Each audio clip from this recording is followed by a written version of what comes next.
What up, mga kabakyard? Magandang gabi sa lahat. Thank you Lord sa pagkain. Kakain tayo mga kabakyard. Maraming salamat Panginoon sa pagkain na to. Sana ganun din ang ibang tao, ang ibang pamilya. Mayroon din silang makain sa pagkainan. Sa bawat pamilya, Panginoon, sana po lagi kami gabayan. Bigyan ng makain. Maraming salamat. Ito ang ulam ko ngayon mga kabakyard. Medyo marami-rami ito. Adobong manok.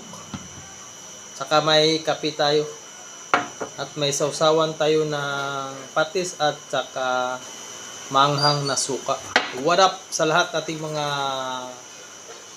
kabakyard dyan, sa mga kawaiti natin dyan. Maraming salamat sa inyong lahat.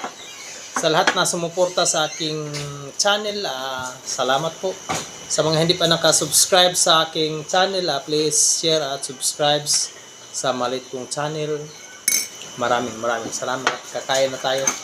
Shoutout pala sa lahat natin mga kaibigan, mga OFW, mga tricycle driver, mga vendors, factory workers, anon man ang katayuan natin sa buhay.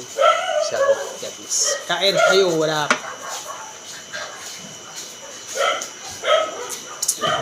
Ngap.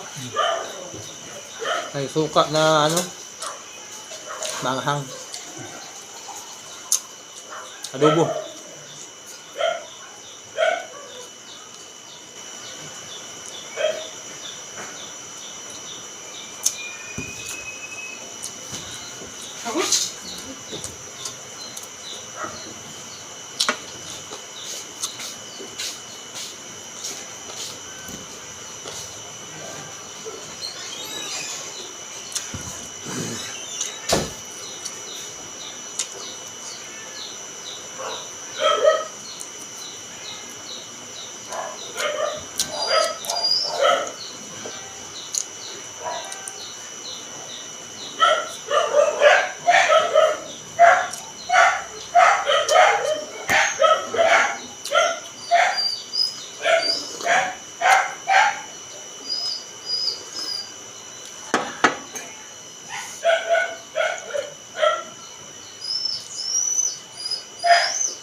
Yun, maraming salamat. Mga kabakyard. Salamat sa nilang lahat. Sana nakakain na rin kayo. Ating mga pamilya. Nakakain na. Maraming salamat. Sa mga hindi pa nakasubscribe. Please subscribe at share sa Maliit kong channel. Daghang salamat sa inyong tanan. Bye-bye.